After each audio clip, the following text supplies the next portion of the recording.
Oke, saya akan melanjutkan tentang komunikasi. Sebenarnya komunikasi ini bukanlah sesuatu yang rumit seharusnya. Karena setiap hari bahkan dari kita lahir pun itu sudah berkomunikasi. Cara bayi berkomunikasi gimana? Nangis. Itu cara dia mau minta susu, mau minta digendong, kedinginan, kepanasan, ya semua komunikasinya satu nangis. Tetapi memang karena apa ya? Sejak Menara Babel, komunikasi itu sengaja di chaos sama Tuhan. Kenapa? Karena kalau komunikasi kita sempurna, Tuhan mengerti kita akan jadi Tuhan. Saudara bayangkan kalau tidak ada yang miss dari semua arti pengertian yang kita komunikasikan. Tidak ada salah paham di situ. Nggak akan ada perang saudara. Suami istri nggak akan berantem. Hubungan anak nggak akan. Nah sejak Menara Babel, komunikasi dan bahasa itu semua dicampur. Nah saya akan mengajarkan dikit. Saya ini sekolah komunikasi. Jadi kira-kira tentang komunikasi saya ini bukan karena saya S1-nya enggak, tapi saya sangat concern dengan komunikasi. Nah pada dasarnya gampang, dua manusia, apapun yang mau saudara ucapkan itu keluar dari kesadaranmu. Atau bahasa kita dari jiwa, dari hati. Maka dari hati akan naik ke otak kita. Dari otak akan diproses, maka akan komunikasi akan berjalan. Sampai kepada otak yang mau menerima, sampai kepada pengertian mereka. Sesimpel itu komunikasi. Nah tetapi masalahnya adalah waktu dari hatimu ke otakmu, ke pengertianmu, ini akan ada gangguan di sini. Nanti saya jelaskan, waktu perjalanan akan ada gangguan. Waktu sampai ke otak temanmu akan ada gangguan. Contoh saya jelaskan, Dan boleh bangkit berdiri Dan. Dari jiwa saya ingin mengucapkan rasa cinta saya kepada Dandi. Rasa sayang saya kepada penari yang saya kenal dari sekian lama. Dan saya ingin mengucapkan terima kasih dan aku sayang sama dia. Contoh, dari jiwa saya ingin mengucapkan I love you. Masuk ke pikiran saya, gimana caranya saya ngomong I love you kalau kita cowok ke cowok ngomong I love you kayaknya sungkan. Maka saya mau cuman ngelus-ngelus saja. Sampai ke Dandi, gue baru potong rambut jadi botak. Kayaknya Kojos ngejek. Maka sampai ke jiwanya, Kojos lagi ngejek saya. Thank you Dan. Sekompleks itu, saudara paham? Pesannya saya tulus. Saya percaya tidak ada satu manusia pun yang berikhtiar jahat itu gak ada. Saudara nonton semua film, pasti penjahatnya punya alasan kok. Biasa kalau penjahat tuh kan gitu kan, udah tinggal door apa susahnya sih. Nanti dia cerita, aku melakukan ini. Karena aku ini begini. Nanti tiba-tiba jagoan yang lain datang. Gitu. Bahkan Thanos, yang saudara nonton filmnya. Ikhtiarnya satu, menyelamatkan. Betul? Tapi ininya bingung. Nah, ada apa aja macam-macam. Cuaca, tempat duduk aja. Tempat duduk, contoh. Saya mau ngomong I love you, maaf Dan. Tapi saya gini, Dan, I love you Dan. Gak apa duduknya? Noise-nya banyak, betul gak sih? I love you-nya gak nyampe. Coba saya gini, Kevin. I love you Kevin. Wah ini bias lagi nih. Kojos punya anak 2 loh.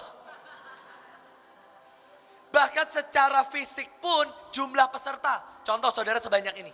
Dan saya ngomong, Bapak Ibu I love you so much. Maka saudara akan berpikir, oh iya bahasa kasihnya cuman ya cetek lah. Tapi coba saudara bayangkan dengan suami, dengan istri, dengan anak. Di ruangan yang tertutup. Nak, aku sayang kamu. Beda gak? Beda lagi. Kompleks ya. Simpel banget loh. I love you-nya sama nih. I love you. Dan saya di rumah sama Misael, I love you. Atau sama deh, I love you nadanya sama. Itu kompleks, beda. Warna baju. Saudara warna merah artinya dominan, warna hitam, warna putih, semua punya warna arti masing-masing. Secara psikologis, kalau misalnya Dandi punya prasangka buruk, punya emosi buruk, punya luka masa lalu, itu juga beda lagi semuanya.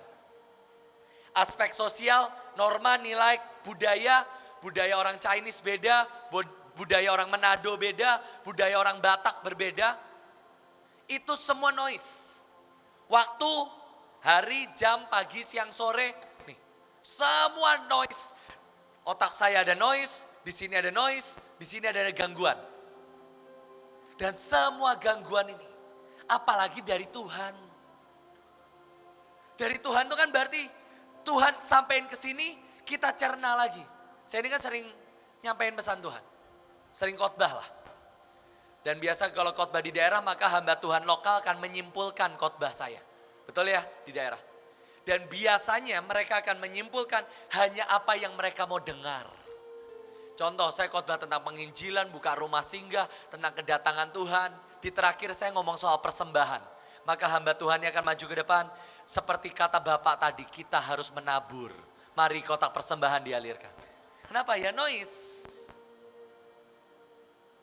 Nah, saudara harus sadar bagaimana komunikasi ini kita salah paham tuh ya wajar. Saya ngomong begini saja, ini pasti saya nggak tahu kok. Yang saudara tangkap di jiwamu tuh apa? Sekarang saya mau tanya, boleh saya minta satu hadiah? Kenapa menurut ibu kita ada kelas komunikasi? Bu, coba. Mengapa menurut ibu kita ada kelas komunikasi?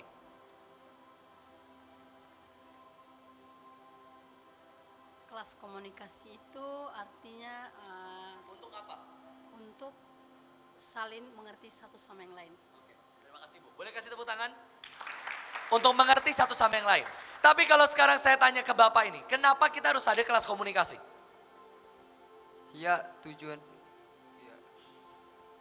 komunikasi yaitu tadi udah disampaikan juga untuk mengerti dan juga sangat penting tadi karena ketika saya menyampaikan ke Brother Joshua apa yang sudah ditangkap, maka ketika dia mengerti, dia akan mengerti apa yang sudah saya sampaikan gitu. Boleh Dan tepuk tangan berkati. sekali lagi? Berarti nggak ada yang mikir karena kita sudah nggak tahu mau kelas apa, jadi ya udah deh kelas komunikasi gitu, nggak ada ya. Sebenarnya saya membuat kelas komunikasi sebab banyak pemimpin, banyak gembala, betul tadi kata Miss Kay, tidak bisa berkomunikasi dengan jemaatnya. Ya inilah. Sekarang contoh, saya mau ngajar, saya pakai celana pendek, kaos kutang. Saudara udah nggak bisa respect. Saudara nggak bisa menghormati, menghargai saya, maka saudara nggak akan nangkep. Bahkan maaf, buat beberapa hamba Tuhan yang senior pun di daerah, saya khotbah pakai jaket pun, itu nggak bisa masuk di mereka. Betul ya? Sebagian saudara, oh anak muda pakai kaos pun nggak apa-apa. Wajar zaman sekarang. Celana robek-robek nggak apa-apa. Nah itu semua ini. Benar salah, ya norma ya budaya. Siapa yang paling benar ya? Nggak tahu.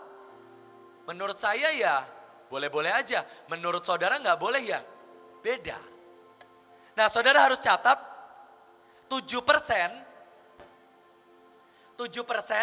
itu adalah tulisan atau kata-katanya. 7%. Hanya 7% itu dari kata-kata yang terucap atau kata-kata yang tertulis. Lalu 38% intonasi suara. Dan kemudian 55% itu dari bahasa tubuh. Saudara ini kenapa berbeda saya dengan Miss Kay? Ya kadang mungkin websitenya atau bukunya mungkin berbeda. Tapi kira-kira sama, yang terucap itu sangat sedikit. Sisanya apa? Intonasi dan bahasa tubuh. Contoh, saya mengajar tapi gini. Ya pokoknya komunikasi itu ya saudara ngerti lah kayak apa. Bahasa tubuh saya sombong, nyebelin. Padahal sama nih. Contoh gini. Ya pokoknya komunikasi itu 7% untuk intonasi suara. 55. Nggak nyaman. Betul ya? Atau gini. 7% itu kok minder. Jadi saudara harus ngerti. Kalau engkau chattingan, kasih perintah chattingan atau berantem pakai chattingan. Saudara yang maaf suami istri yang suka berantem by chat, stop. Terus saya juga seorang suami, stop.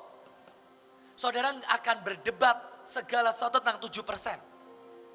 93%-nya pasanganmu nggak akan nangkep maksudmu tuh apa. Saya pernah saudara, saya cuma ngomong gini, oke, titik satu. Asumsinya apa? Pada saya, oke. Nggak tahu kan? Tapi karena 7%. Sama ini, body language. Aku sayang sama kamu.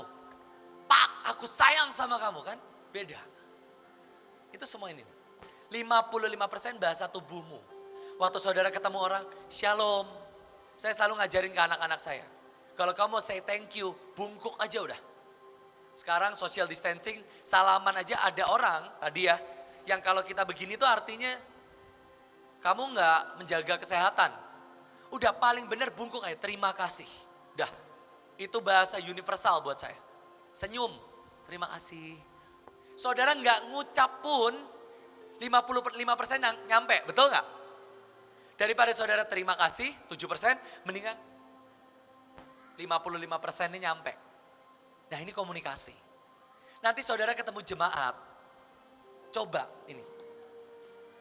Kenapa sih kok pasukanmu atau jemaatmu tuh nggak paham tuh kenapa? Ya mungkin saudara nadamu tuh nggak tepat. Merintah itu gini nih, ambilin minum. Nah. Miss boleh tolong ambilin minum, contoh. Oh ya anak ini sopan, apa. Itu ini dari sini. Oke? Ada sangat banyak saudara. Saudara juga harus menilai dari background dari setiap orangnya. Kebiasaan mereka seperti apa. Tetapi biar kita sama-sama mengerti. Nah, pada dasarnya semua bahasa kita akan berbeda.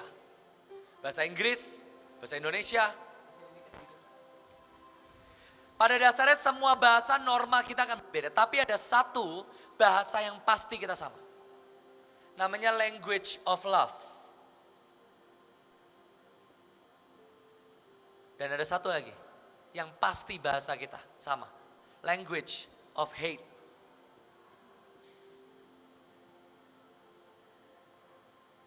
Saudara, kalau saya mau menjelaskan gimana caranya untuk mengangkat galon supaya orang itu nggak tersinggung, tetapi mau angkat galon dengan segenap hati, itu kita akan punya sekian ribu versi.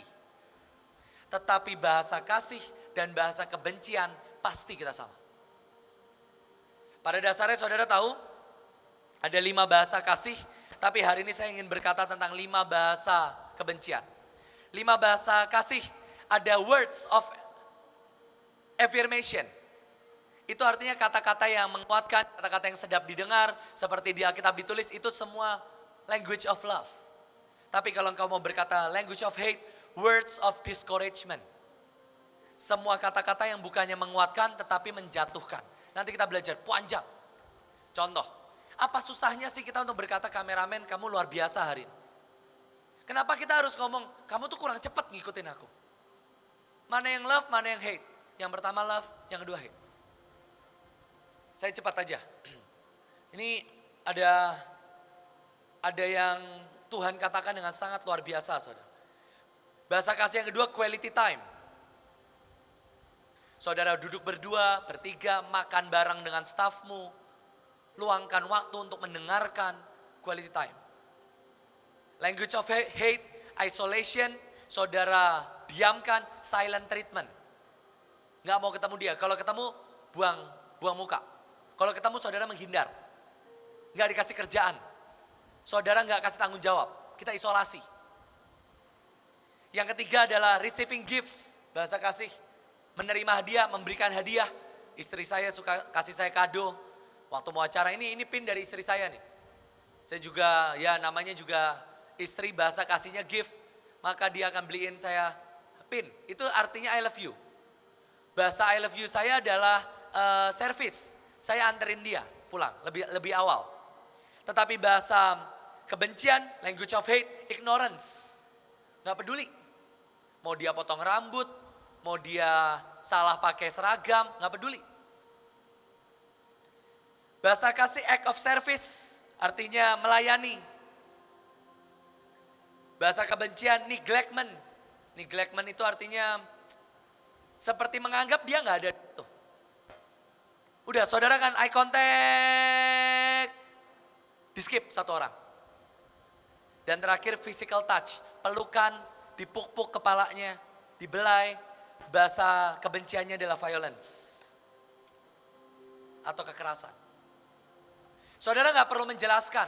Saudara cukup diam dan saudara maaf, tempeleng kepalanya. Itu akan pesan sampai instan. Saudara gak usah ngomong, saudara cuma jalan. Ketemu orangnya saudara gak mau ketemu dan saudara cuma. Itu bahasakan instan. Language of hate itu akan nyampe instan. Nah coba saudara lihat yang engkau sampaikan kepada anak buahmu ini bahasa apa. Nah ada sangat banyak saudara. Tipe-tipe orang yang membenci. Ada accuser. Ada seorang yang suka menuduh. Suka menunjuk. Kenapa ini begini? Pasti kamu yang salah. Pasti kamu yang gak tepat. Abuser atau bully. Walaupun seringkali kita iseng ya. Tapi kita suka ngebully satu orang. Itu abuser. Itu sebenarnya language of hate. Profaner. Maaf bahasa Inggris semua. Ini artinya suka menyakiti dengan kata-kata. Kayak gini. Bajunya gak rapih. Dan saudara bisa ngomong. Bisa tolong ganti baju yang lebih sopan. Atau kita bisa ngomong miskin banget sih. Sakit loh. Itu profaner. Nah kita akan belajar kenapa ada orang-orang seperti itu. Tapi nanti. Cursor. Orangnya suka ngutukin.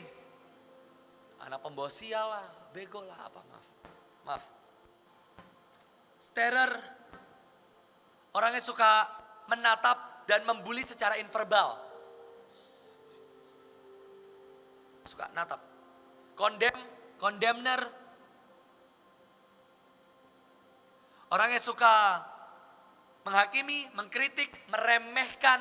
Jangan-jangan dia pasti gagal kalau di dia. Sama maaf saya lah kurang tahu. Apa Miss? Baca Miss? Maaf. Blasphemir. Itu adalah seorang yang suka merendahkan nilai-nilai yang ilahi. Nilai-nilai Tuhan. Ngapain pakai baju profetik? Segudang tuh baju profetik gue. Blasphemir. Sering ya dengar gitu ya. Nggak kasar, tapi kita ngerti poinnya dia lagi ngejek. Contoh, saya pernah lihat ada orang yang dapat kartu Yobel besar. Duh lagi butuh duit nih, angkat Blasphemir. Ngejek. Nah saudara harus ngerti, apakah kita ini salah satunya? Jangan cari gini, pemimpinku yang ini. No, Kita ini salah satu gak sih? Abuser, suka ngebully orang. Seneng banget kayaknya ngelihat orang diketawain tuh seneng banget. Starer, ini saya banget nih. Saya itu kan harus menjaga tutur kata saya sopan. Tapi mata saya itu jahat banget. Kalau misalnya nih ada yang udah gak beres, saya cuma ngeliatin ya. Jangan sampai ternyata kita ini bukan language of love. Kita ini orang-orang yang benci. Pada dasarnya semua kebencian itu dilakukan secara sadar. Ngeri ya. Benci itu gak pernah, iya lupa kalau aku benci. Enggak. Saudara melakukan ini sadar. Quote-nya gini. Kamu melakukan kebencian, saat kamu membiarkan kebencian masuk dalam kesadaranmu. Masuk to your sane, it makes you insane. Itu membuat kamu jadi gila. Saudara itu benci pasti sadar kok. Saudara gak suka sama orang itu kan sadar. Pura-pura gak sadar dan pura-pura gak mau ngomong itu ya. Sadar kok, tahu. Dan ini yang keluar. Nah saudara waktu kita ini ngomong sama anak buah. Dan yang keluar tuh benci. Kita gak akan pernah membuat pasukan terdahsyat. Kita hanya membuat namanya the circle of hate. Nah ini yang saya mau share.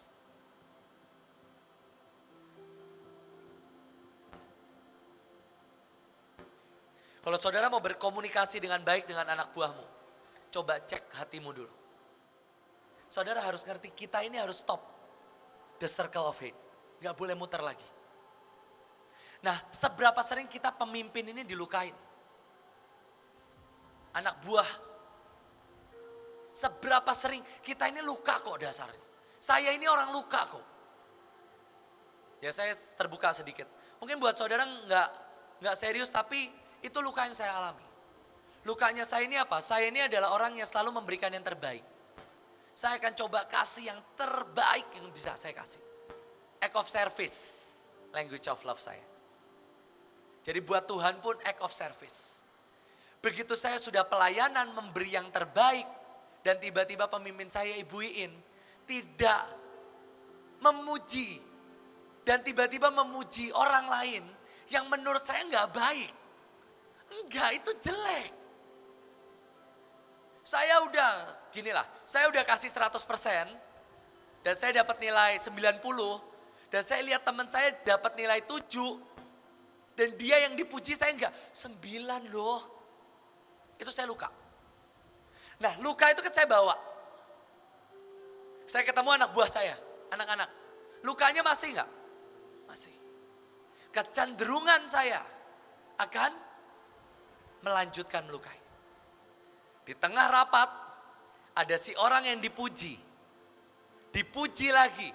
Saya sudah pegang di kantong. Lu salah kemarin. Kalau sampai lu dipuji, ini kartu kesalahanmu. Saudara paham?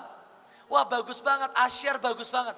Oh enggak, ada motor yang hilang di Asyars. Ya itu, enggak ada motor yang hilang, patahkan dalam nama Tuhan Yesus. Tapi saudara ngerti ya? Ngeri enggak? Ngeri. Dan ini saya lihat di hampir setiap kali saya ke provinsi, saya pasti temuin ini. Orang yang akan saling melukai satu sama yang lain. Antara Bahtera sama Bahtera, satu Mahanem, satu AOC.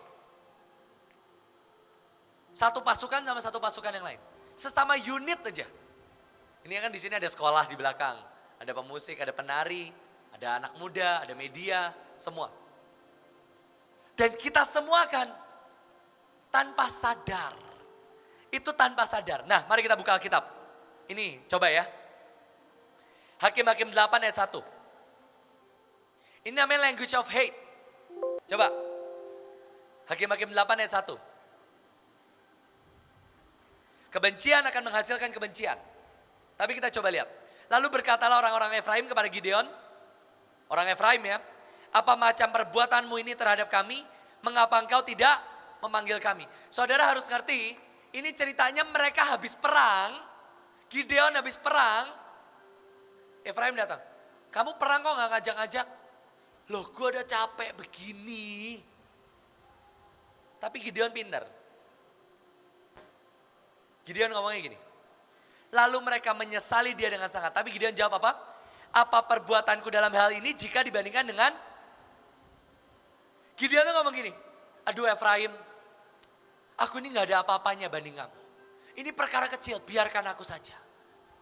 Lalu kalau saudara, thank you. Kalau saudara jawab, setelah ia berkata demikian, maka apa? Ayat yang ketiga. Ayat yang ketiga, setelah ia berkata demikian, maka redalah marah mereka terhadap Gideon adalah seorang yang bisa menghentikan circle of hate. Efraim datang. Kenapa kamu gak ngajak-ngajak? Kenapa kamu gak ngajak-ngajak? Aku perang. Gideon bilang, aku tuh bukan siapa-siapa, udahlah. Ini kerjaanku. Biarin suku kecil kayak aku. Suku kamu terlalu sibuk, udah kamu cari uang aja. Kira-kira gitu. Maka redalah. Kita buka satu lagi. Tapi ini. Hakim-Hakim 8 coba. Ada satu orang. Maaf. Hakim-Hakim 11. Ada seorang yang bernama Yefta. Hakim-Hakim 12.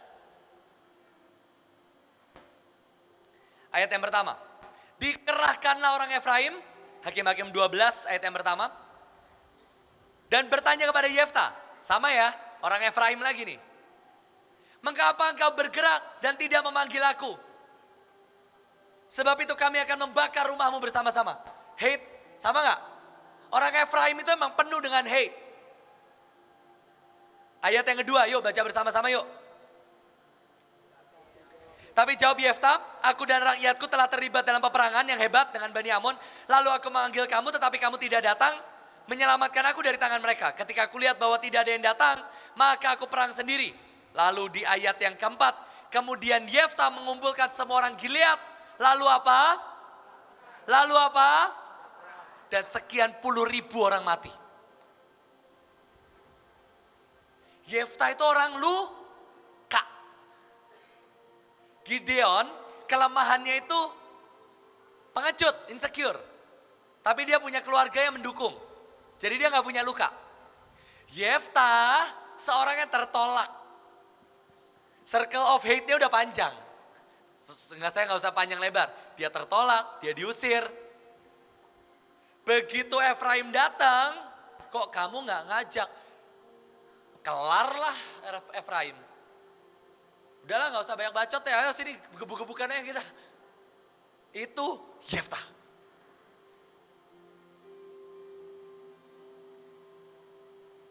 Seorang yang luka akan melanjutkan lukanya. Seorang yang luka akan melanjutkan kebenciannya. Saudara, pada dasarnya simpel. Seorang ayah akan memperlakukan anaknya sama persis seperti waktu ayahnya dulu memperlakukan dia. Saya melihat satu meme, saya lupa bikin. Kakeknya bilang, kamu ini bodoh. Lalu papahnya berkata kepada orang ini, kamu ini bodoh.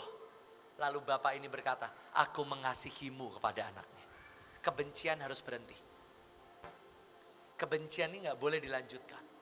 Gideon itu tenang, udah, jangan. Dia menghentikan circle of hate. Tetapi Yefta melanjutkan. Nah, hari ini coba engkau lihat hidupmu, saudara. Tanpa sadar kita ini orang-orang yang seringkali dilukai. Ada banyak komunikasi-komunikasi yang salah. Ibu CS, seberapa sering kita dilukai. Tapi itu keputusan. Keputusan. Contoh satu kesaksian. Saya buka hidupan saya. Sebelum anak saya yang kedua lahir, Elion, Keisha ini sempat baby blues. Baby blues itu kondisi mental lah, rada depresi karena punya anak. Tapi saya nggak tahu.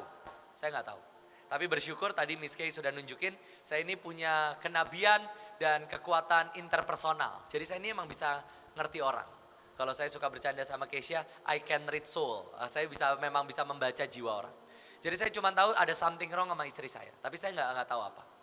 Suatu kali AC itu panas. AC-nya panas, Keisha naik ke kamar. Dan Keisha marah, dia banting barang. Dan dia bentak, gila ya ini AC panas banget. Seorang suami digituin. Suami yang asli akan berkata, kamu kurang ajar ya. Begitu saya ngelihat Keisha marah, saya mau marah, no. Love yang harus keluar. Kes, tenang. Kamu mau di atas atau di bawah? Kamu di atas, aku di bawah.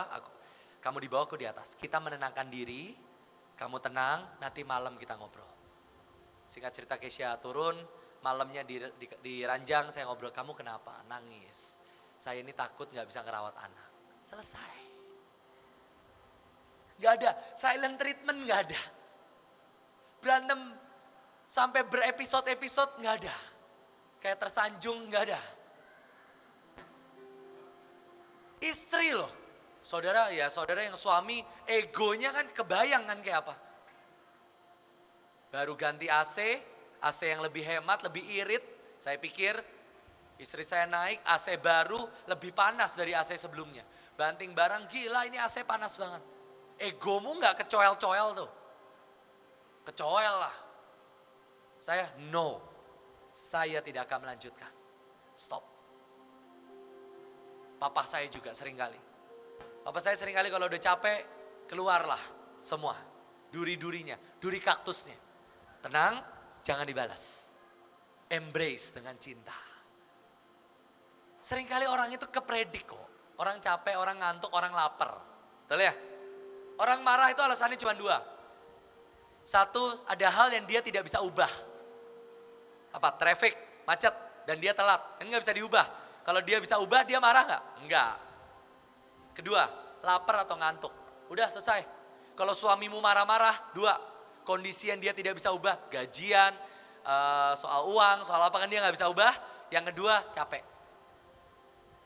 Tadi 10%, beda opini, 90% intonasi.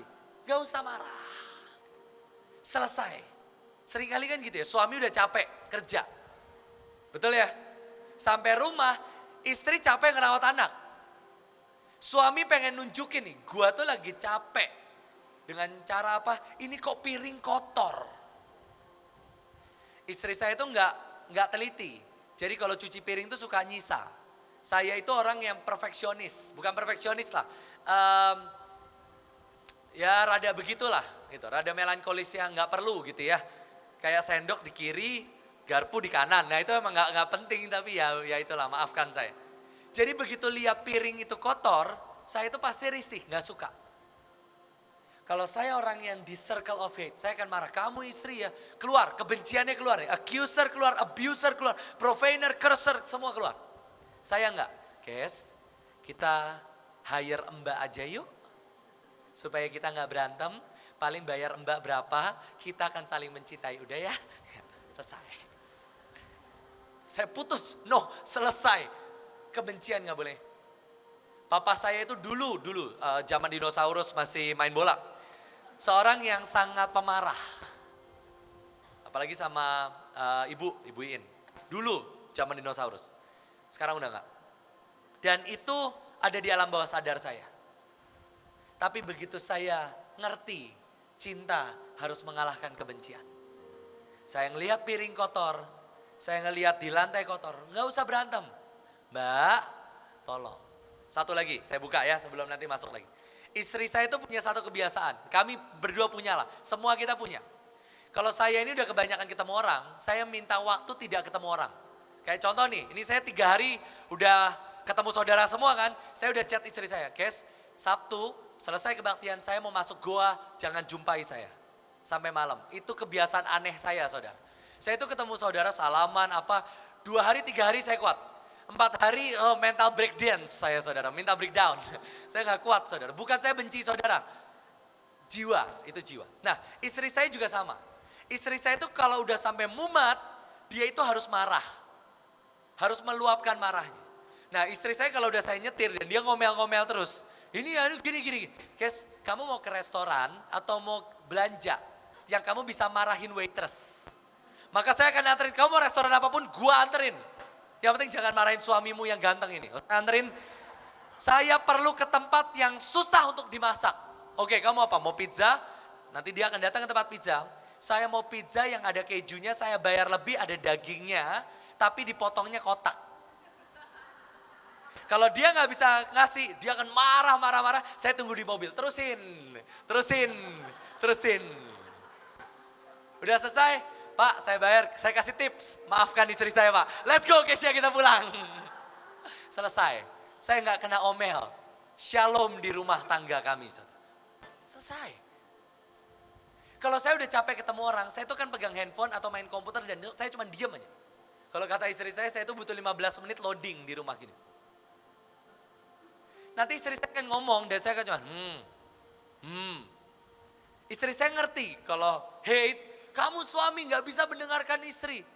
Kalau istri saya, Jos gak apa-apa kamu gak usah sautin, aku kuota ngomongku belum selesai. Perempuan harus berapa? 40.000 kalau ada saya lupa. Jadi aku akan terus ngomong, gak apa-apa kamu sautin seadanya aja. Sip. Ini Jos hari ini aku gini, hari ini aku gini, aku seneng, Nanti aku chat, oke, saya kirim. Saya udah gak kuat ngomong guys, oke. Stop. Tapi kita kan sering kali enggak ya. Kita sama anak buah, capek nih. Ketemu anak buah pengennya apa? Marah. Ketemu supir, pengennya marah.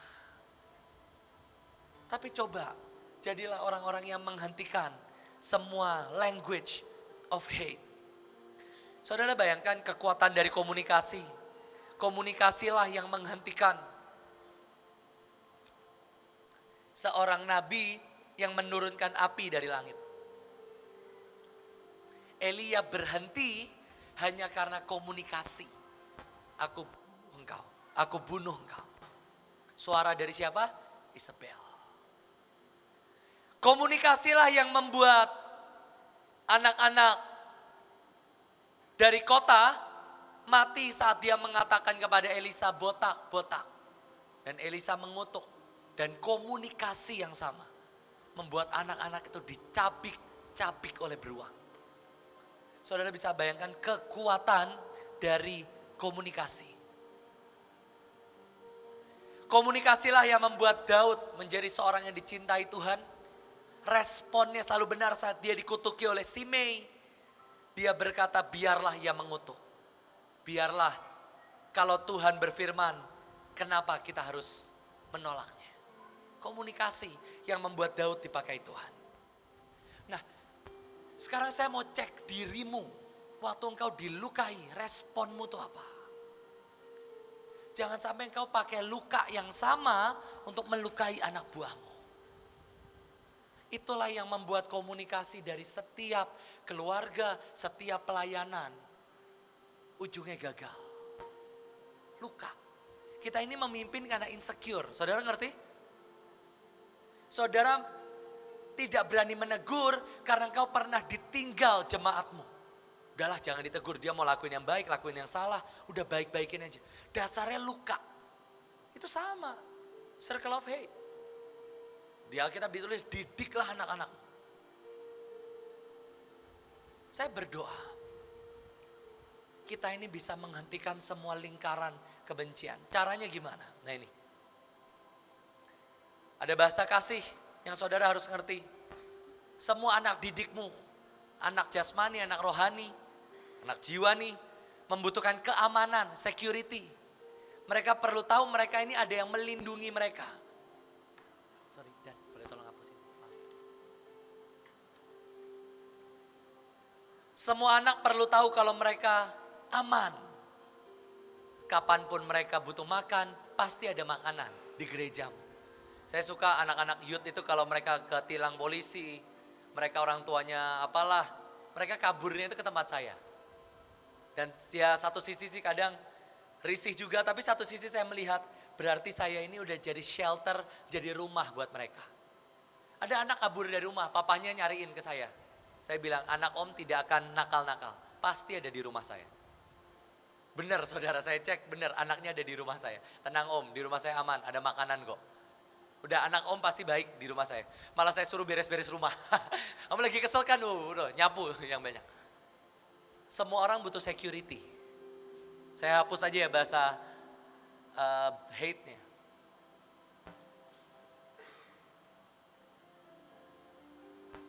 Semua orang butuh aman. Waktu gerejamu itu jadi tempat yang aman. Saudara datang, pendosa pejinah, nyolong, dia datang ke gereja. Saudara gak perlu gamparin. Dia udah tahu kan dia salah kan. Ya udah, kasihlah dia security. Tanya, kamu tahu kamu salah? Salahnya apa? Oke, A, B, C. Ya lain kali jangan gitu lagi. Ya udah tahu kelemahanmu perempuan, ya jangan berduaan sama perempuan. Oke, ayatnya ini tahu. Jangan ngerokok, tahu ayatnya apa? Tubuhmu adalah bait Allah, A, B, C, D, oke. Ya udah, security. Kalau begitu dia datang sampai ke rumah, sampai ke gereja, saudara pukulin, saudara maki-maki, saudara usir, dia dapat security nggak? Apa bedanya sama di luar? 2, stability.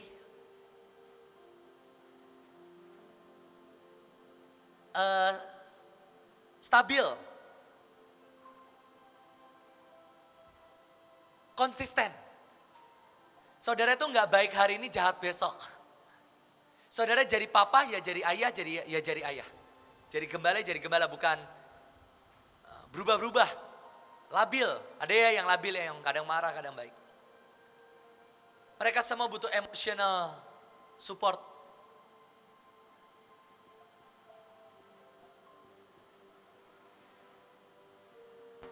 Ja, pinjam kesaksian ya, Ja. Kak Obaja yang tadi jadi WL, dia ini umurnya lebih tua dari saya. Ada banyak hal yang terjadi dalam hidupnya sebelum dia jadi WL lagi seperti sekarang. Ada banyak luka, ada banyak ketertolakan, dan beliau tidak mau jadi WL lagi.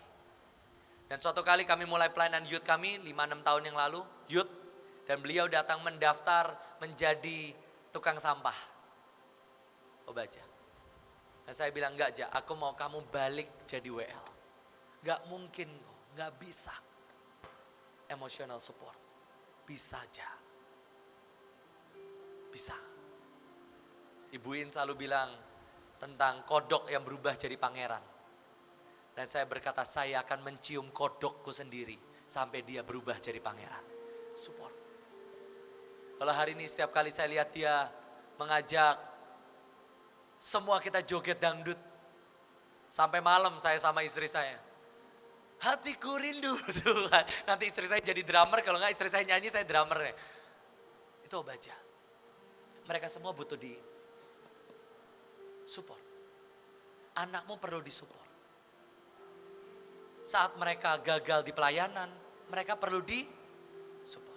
Saat mereka jatuh dalam dosa, mereka perlu di support. Saat mereka mungkin salah di dalam mengambil keputusan, mereka perlu di support. Yang keempat, semua orang butuh education.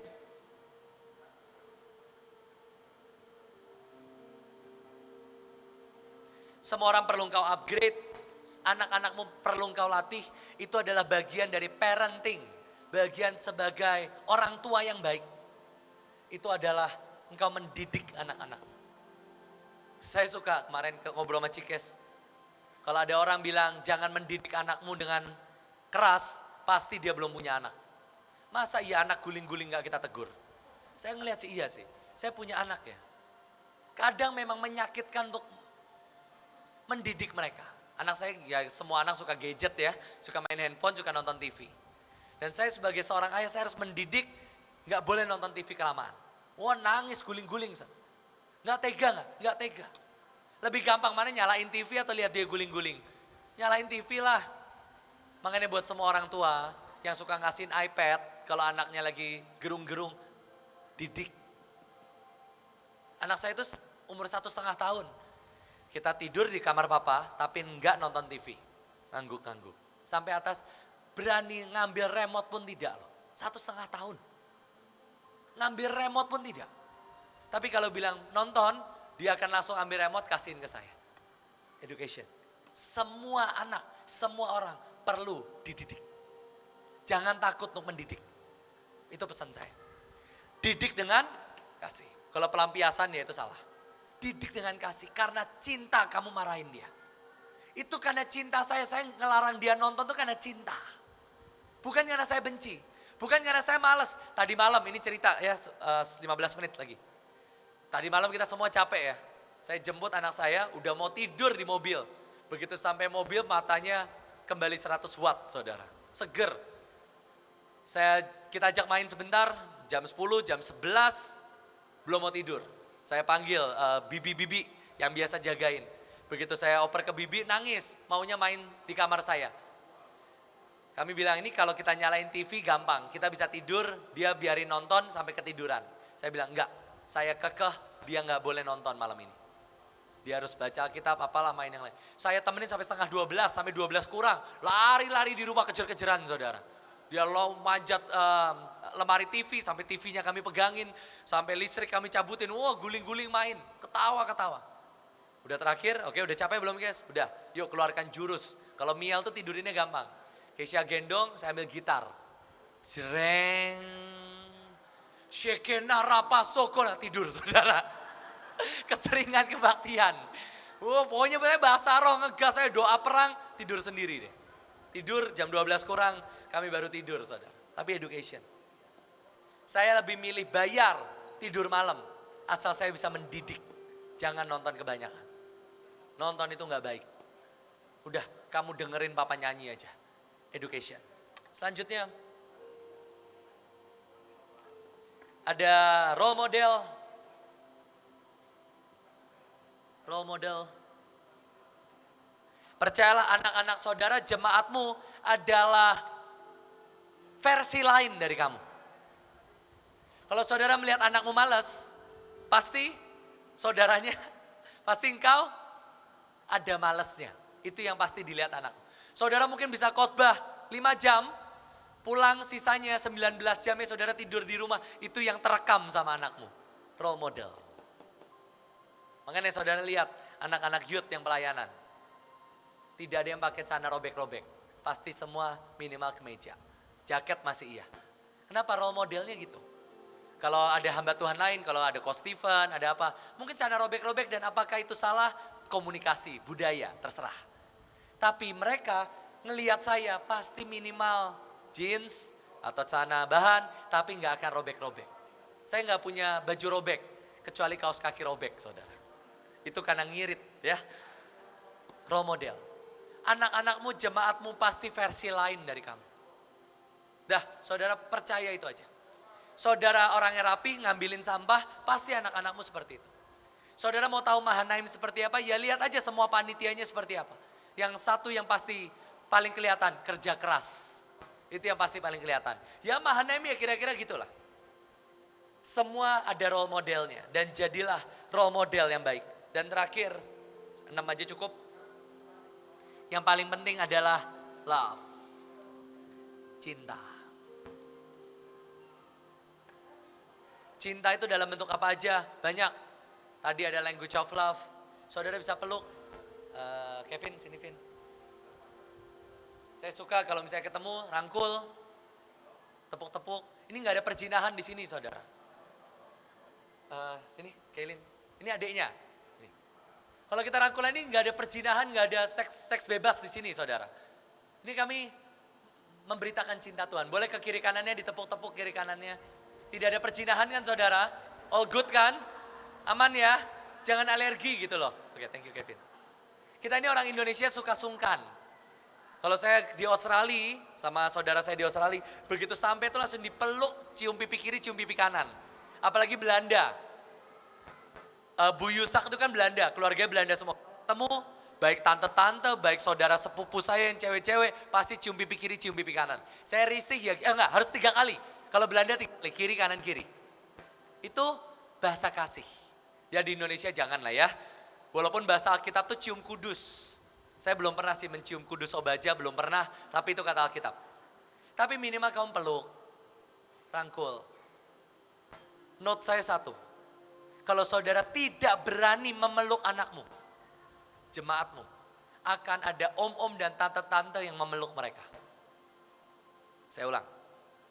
Kalau saudara karena engkau takut, aduh kalau aku takut pikiranku kemana-mana, aku takut berzina. Maka akan ada orang-orang tidak becus di luar sana. Yang akan berani mengalirkan kasih kepada mereka. Urusan pikiranmu kemana-mana itu urusanmu dengan Tuhan saudara. Berdoalah supaya itu gak keluar. Betul? Sisanya tugasmu mengalirkan kasih Tuhan. Peluk, jabat tangan, tos. Rangkul. Terus apa lagi? Ada hadiah. Kasihin hadiah, apa susahnya sih? Misalnya, semua yang membantu pelayanan, saudara kasihin pin. Di sebelah sana ada pin atau ada batik. Saudara beliin 1, beliin 2, kasihin ke istri. Beliin ke anak-anak. Tapi itu kan buang-buang duit. Ya bagimu buang-buang duit. Bagi mereka, itu apa? Cinta. Istri saya tuh kalau pergi ke gereja saya cuma kasih 10.000 nih jajan. Wah senengnya kamu suami terbaikku. Saya gak usah jadi Batman buat jadi orang paling kaya di dunia. 10.000 cukup untuk mendapatkan cinta istri saya saudara. Dia beli apalah kadang macam-macam. Word kata-kata. Orang Indonesia ini juga kadang lidahnya berat buat ngomong hebat. Nanti saudara ya, ini PR dari saya. Keluar dari ruangan ini, ketemu ushers, ketemu panitia, ucapkan terima kasih dan coba puji bajunya aja.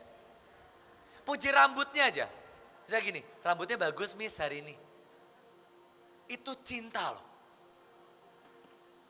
Itu bukan genit orang Indonesia, iblis lah buat saya. Modus. Enggak. Apa PHP, enggak. Enggak ada kata PHP di Alkitab. Enggak ada kata PHP di cinta itu enggak ada. Cinta yang tulus itu yang saya kasih. Setiap kali saya ketemu Anak-anak, rambutnya dikeriting ya, bagus rambutnya. Rambutnya baru dicat ya, kurang ini sih tapi oke lah, cocok buat kamu. Keluar dari ruangan, tolong ya semuanya dari paling depan saya paling belakang. Puji minimal 2 orang aja. Minimal, 3 lah sama kiri kananmu nanti. 1 kiri kanan, 2 semua panitia yang di luar. Nih kameramen, ini kameramennya udah baik, cantik, berdiri terus lagi. Oh gak ada percintaan, gak ada genit kok. Dia tahu saya punya anak. Saya gak pengen menikahi dia kok. Memang cantik, setuju gak? Terus apakah artinya saya menikahi dia? Enggak kan? Lo memang cantik mau gimana? Kalau saya sama istri saya, oh cantik tuh Kes. Enggak, cantikan yang kanan. Oh iya bener cantikan yang kanan. Kalau nonton film Korea juga gitu, Kes cowoknya jelek ini, lemah dia. Oh, nah. Udah waktu kita 5 menit. Waktu spend time. Saya masih panjang sih, tapi saya singkat aja ya. Duduk dengan anakmu. Sempatkan waktu di kesibukan, saudara lagi hektik pegang handphone, kerja. Anak didikmu, jemaatmu minta ngobrol, taruh. Ya, ajak ngobrol. 5 menit tidak akan ada yang, engkau tidak akan rugi sekian miliar kok. 5 menit, dengerin, ya kenapa. Saya kalau sama Miel juga sama, saya lagi main handphone. Keisha, anakmu nyari kamu, taruh handphone, taruh. Ngeliatin Miel dulu, kenapa Miel? Sembari gemes gitu kadang. Ajak main dulu bentar, selesai. Supaya apa? Dia ngerti, dia dicintai. Jangan pernah pukul anakmu. Yang profesional adalah apa? Time out. Ngadep tembok atau duduk, tenangkan dirimu, kuasai diri. Saudara anak saya itu loh 1,5 tahun. Saya kasih time out tuh bisa loh. Lagi gerung-gerung, lagi marah. Miel, kamu lagi tantrum. Tarik nafas, buang, duduk tenang. Oke udah tenang, mau kasih makan ikan? Mau, let's go. Kasih makan ikan. Komunikasi. Tadi malam juga gitu, lagi nangis-nangis. Wah, ya udah kasih dadah dulu ke bibinya. Dadah, kiss bye dulu. Muah, gitu. Orang itu bisa diajak ngobrol kok. Binatang aja bisa. Saudara yang punya anjing, punya kucing, bisa diajak ngomong gak? Bisa kok. Kucing saya itu loh bisa saya ajak ngobrol. Tapi sama orang, please. Puji buat hal yang kecil, bukan hal yang salah. Terakhir, ini terakhir aja. Banyak orang gini, ini kesaksian terakhir. Engkau akan menegur waktu engkau melihat yang salah. Orang tua terutama. Waktu dia udah berantem sama kakaknya, baru kita ada apa sih? Kok kamu begitu sih? Waktu mereka anteng, kita nggak sadar. Itu akan terekam di otak mereka, cara aku mendapatkan perhatian orang tua adalah dengan cara membuat kekacauan. Saya punya satu kesaksian, saya tinggal dengan seseorang, waktu itu lagi menginap di rumah seseorang, dan saya ngelihat anaknya. Setiap kali orang tuanya sibuk dan setiap kali dia mencari perhatian, dia harus berantem. Suatu kali dia jatohin semua barang di meja. Hiasan pecah semua. Perang. Orang tuanya keluar dari kantor. Marah dan dia ketawa. Hehehe. Akhirnya aku dapat perhatian. Itu harus dibalik. Waktu anakmu salah, jangan terlalu diperhatiin. Lagi gerung-gerung, lagi marah. Oh iya, marah aja. Bukan nggak gitu cara kita ngobrol, nggak gitu. Nanti waktu dia melakukan hal yang benar, baru kita lihat dan kita puji. Pintar, gitu caranya. Waktu jemaatmu melakukan yang salah baru kita perhatiin. Itu kan seringnya gitu ya. Waktu mereka mulai berantem sama suami sama istri. Kamu ini baru kita panggil. Kebalik. Tidak ada masalah kita panggil. Wah kamu tuh keluarga yang harmonis. Tutup catatanmu, tutup Alkitabmu sama-sama.